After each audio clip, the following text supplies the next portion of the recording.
Hey guys, welcome back to my channel, Let's Make Up. Thank you so much for watching. So I'm really excited because I'm going to be using KathleenLights' new palette. I love KathleenLights. I've been watching her since I started watching YouTube, which was like 4 years ago, I would say, 4 years ago. Whenever she was more fresh, when she had like 200,000-300,000 subscribers. I just love her, and I think that she's so genuine and honest and beautiful, and she creates great content, and she created this beautiful palette here. If you aren't aware, she collaborated with Colourpop, and she created her own Dream Street, she named it Dream Street eyeshadow palette, and it has a lot of beautiful rose gold hues and some nice pops of color here as well, and I'm really excited about this palette. So today's video is going to be a tutorial on this look. I start from my face primer to the lipstick, so you're gonna see everything, and if you are curious how I got this look, then just keep watching. Oh, by the way, I just want to thank you guys for being patient with me. It's been a month since my last upload. The trip was great. I got a bit of a tan. It's kind of fading, but I am darker than I was in my last video. I was watching my last video actually today, and I'm like, I was pale. So I'm trying to like uphold this tan. I do have self-tanner to help maintain it, but I'm trying to keep it as au naturel as possible, you know what I'm saying? I just wanted to mention, thank you for watching. Thank you for being patient. I hope you like this video. Let me know video ideas. I'm trying to think of ideas every single day. And yes, I love you guys, and thank you. Bye. So to start off the look, we're going in with this. You've seen this before, and no, I'm not opening my mouth. Seriously, not even 30 seconds in. Not even 30 seconds in. As I was saying before, I was rudely interrupted by dropping my bottle cap. I am going to start off the skin prep with the Too Faced Hangover 3-in-1 primer. I'm not opening my mouth for this, I promise. I also just wanted to note I did apply this lip balm to my mouth. This is a very good lip balm. This is the Agave Lip Mask by Bite Beauty, and this is in the, what are you called? This is the champagne color. So beautiful. I love it. It gives like a nice shimmer, perfect for every day without makeup. I love it, and it's hydrating. So I'm going to go in with the Stila One Step Correct Skin Tone Correcting and Brightening Serum Primer. I just came back from school, and I'm very uneven, my skin tone. I'm flustered, I'm tired, I'm cold. I'm just all those things. So this has awesome colors to it. Green, purple, pink, all of the like color correcting tones, and it's a primer. So I figured, hey, it's like a 2-in-1. I need some correcting right now, so let's give it a try. And I really like it. I've used it a couple times. By the way, I'm well aware that my skin gets red, okay, when I put on a primer, so don't make fun of me. It's gonna go away. Now I'm gonna go in with the Maybelline Superstay foundation. This is supposed to last 24 hours. I've used it once, and it did last. I will say that. I used it once though, so I don't want to get, too excited, but I like it. In the shade Warm Nude, so I'm just gonna shake it and then pump it and then apply it with my favorite foundation brush at the moment. This is by MAC, and it's the 170 brush. This is an amazing brush. So I'm just gonna pump a little bit onto my finger and then just distribute it directly onto my face. And oh, by the way, I just want to add, I have to get my lip waxed. So if you see a mustache, I know it's there. You don't have to tell me. Next, we're gonna go in with concealer, Tarte Shape Tape. What else is new? I'm in the shade Light Medium, and I'm just gonna apply this under my eyes and on the center of my face. But I'm not gonna put too much because I don't feel like it. So this isn't too much for me, okay? You guys can use a damp beauty sponge for this step. You don't have to use the same tool. Like I've said in past videos, I prefer using the same tool for concealer that I use for my foundation because I just feel like everything blends a whole lot better. But you don't have to. This is just what I'm doing. And as you can see, it's blending out so beautifully. Yes, the product is amazing, but the tools that you use also play a huge role in that. So just keep that in mind. Now that I look like a human again, haha, I'm going to set this makeup so it doesn't move.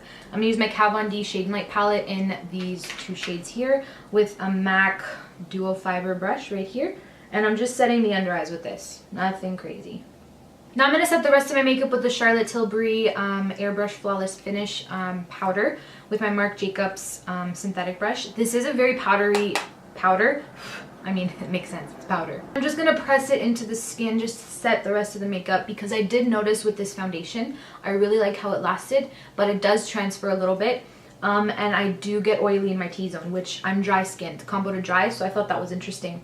But this powder is just going to give me not a super matte finish, but it's just going to set my makeup in place because I need it with this foundation. I'm going to get started with eyeshadow now, and as you all know, the NARS eyeshadow primer has been my favorite, and I think I'm starting to fall in love with this guy. This is the Smashbox 24-hour photo finish shadow primer, and I've been wearing this for a while and testing it out for you guys, and I really like it. I do like the way it goes on a lot more than the NARS one. I feel like the NARS one, because it's so good at keeping the eyeshadow on, it can be a little dry. But this one I feel is a little bit more creamy and it glides on a lot nicer to the eyelid. And because your eyelids are so sensitive, I just feel like this is going to be better for me in the long run. So, and most importantly, it keeps my eyeshadows on for a long time. So I really like this primer. I'm going to keep using it, but so far so good. So I'm just patting this into my lids and then putting a little bit on the lower lash line because we're going to put a little bit of product on the lower lash line. Now it's time to go into the palette. It's so pretty. I love it. It's so beautiful, like I've already said. So I'm going to go in with this shade right here. I don't know what oh, they have names. I'm not really sure what it's called. It's either called Stardust or Magical. I don't know. But it's just this beautiful peachy transition shade. And this is going to go all over the lid and crease. So we're about to apply this now. As long as I don't drop my palette, I'm trying to keep it up. So I decided to zoom you guys in a little bit closer so you can actually see what I'm doing and see how I'm doing it so that you can try this at home. I'm just taking, like I said, that orangey transition shade. It's a matte shade. And I'm just going to pop this with a Morphe like crease blending brush all over the lid, but mainly concentrating it in the crease. This is serving as our transition shade. And it's also going to serve as our kind of lid shade. We're going to put stuff on top of that, but I want this color to come through the whole look. And once that color's on, I'm going to go in with the shade next to it. Again, I don't know what it's called. It's either called Twinkle or Shooting Star. I really don't know. With the same brush, and we're going to concentrate this now on the outer part of the eye, stopping at the crease and at the lash line.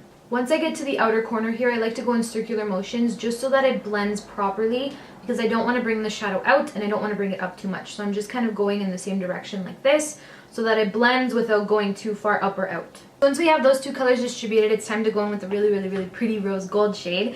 And that right here is going to be this shade right here. I gouged it with my nail. I'm not happy about it. But we're going to go in with this shade. I'm going to use my finger. And I'm just going to place this on the lid. I'm using my ring finger. And these shimmery shadows are so pretty. I love them. You're going to see, like, look at that.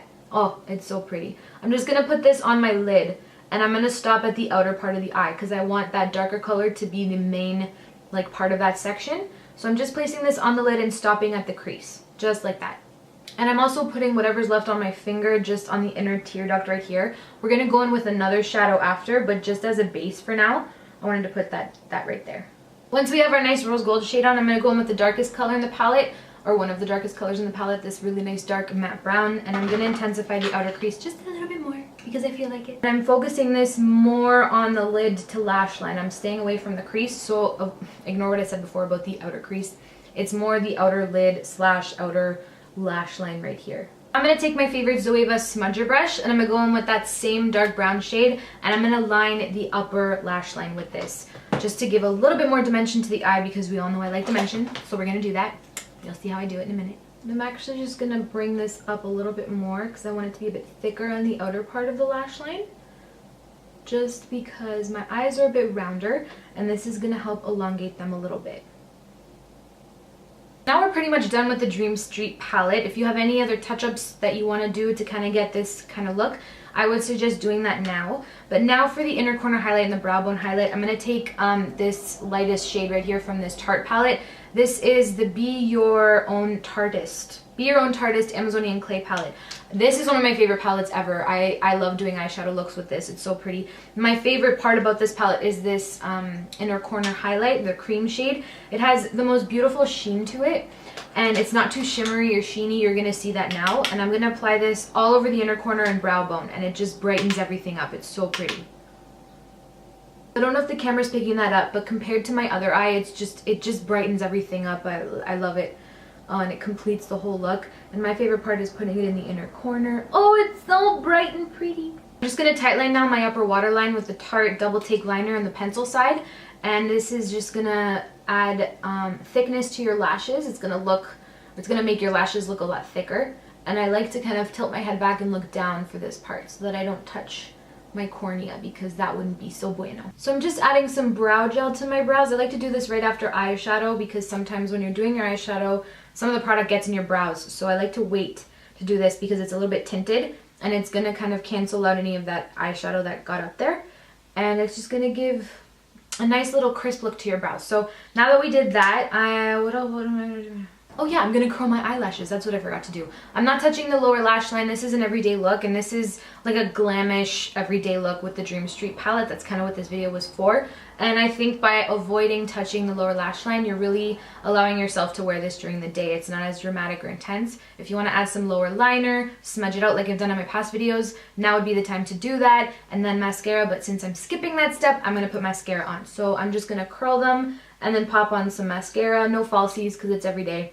I don't really like falsies either, but I'm just going to put some mascara on and then I'll be right back. So now that we're done with the eyes, I'm just going to quickly finish up the face, and I'm going to take my Butter Bronzer by Physicians Formula. This is such a good bronzer. I don't know if I've talked about it before on my channel, but I really like it, and I'm just going to put this on the typical bronzing parts of my face, side points, cheekbones, that kind of thing. I'm not contouring with it. I wouldn't say it's like the ideal contour shade, at least for me, but I'm just going to bronze with it, and then I'm going to go in with a contour after. So I'm just going to finish the bronze. Okay, so now it's time to contour. I'm going to take my Kat Von D Shade and Light contour palette with these two shades, and I'm going to take an angled brush by MAC. This is a MAC 160, and I'm just going to mix those two shades together, tap off the excess, and then just contour in the hollows of my cheeks and around my face. This is going to give your face some shape. I have a rounder face, so this step I really like because it gives my face shape and dimension, which everybody wants. I'm also going to go down the sides of my nose just to give myself what's left of my tan from my trip. So this really does help make you look like you have some color on your skin. I'm going to go back in with that brush I used to set my under eyes with the same two powders I used to set my under eyes and just carve out the bottom of my contour, because sometimes when you're bronzing or contouring, that product falls down and it kind of brings your contour down and it looks muddy, messy. This is just going to help make it look a lot more chiseled and sharp. So I love doing this. I never leave the house without doing this if I'm doing makeup, and it just makes everything look a lot more professional. For blush, I'm actually going to use the blush that came in that Tarte palette where we use the Inner Corner Highlight shade. It's a really beautiful, you know, it's like a mauve or mauve, I don't know how to say that word, but it's like a rosy mauve shade, and it's very neutral, and I think that that goes perfectly with this rose gold eye. So I'm going to take a blush brush. This is a Morphe brush. And I'm just going to put like, oh, that's a lot. Oh, why not? It's wintertime. Whatever. And last but certainly not least is time to highlight. I'm going to take the Colourpop I Like Your Face highlighting palette, and I'm going to take this shade right here and mix it with this shade up here just to get a nice rosy gold highlight, because I want to continue the theme of the rose goldiness. And I'm just going to place that on my cheekbones, and as you can see, it is so beautiful. This stuff is, oh, I love it. I'm also going to carry that highlight a little bit over my blush just so that I look like I'm glowing. I don't just want a stark highlighter line. I want it to kind of transfer to my cheekbones. So that's a little tip. If you guys try it at home, it'll look really nice. Okay, I lied. Lips was the last step. This is Moon, or no, this isn't Moon. This is Moon by Kylie. This is the Moon lip liner, and it's a nice cool tone nude. And I'm just going to line my lips with this. And then on top of that, I'm going to go in with Strut by Colourpop. It's an ultra satin lip, which in my opinion is a better formula compared to the ultra matte lips. It's less drying and it's less uncomfortable. It's more comfortable. And this is just going to go on top. You know what, you guys? This lipstick is nice, but I think it's a little too dark for what I was going for. So I'm just going to go over it with a Smashbox lipstick. I know I'm not using a liquid lipstick. What? This is in the color Work It, and it's a beautiful lighter nude. And I'm just going to pop this on the center of my lips. There we go. I know some of you are probably like, it looks the same, and I get that, but to me it looks a whole lot different. Alright you guys, so that completes this makeup look. I really hope you liked it. I really like how it turned out. I haven't really used this palette a lot lately, but I was so excited to dive into the rose gold shades. I'm really excited about these teal shades because I don't wear them often, and I'm trying to force myself this year to like push myself a little bit more to use colors in my makeup routine a little bit more than usual. So I really like this palette. It's a little powdery, but it's nothing that bothers me. But I did notice, I don't know if you can see here, there's quite a bit of powder here from the transition shades, but the shimmer shades are perfect. I love them. You will have seen them in action from the tutorial when I used my finger. It just went on beautifully. Overall, I think this is a really good palette. I can't give my final thoughts on it yet. I have to keep using it. If you want to see more looks on it, I will do that. Just let me know in the comments down below, or like this video so that I know. And again, I really hope you like this video. I hope you all are having an amazing day. Please subscribe if you haven't already, and I will see you guys in my next video. Okay? Bye!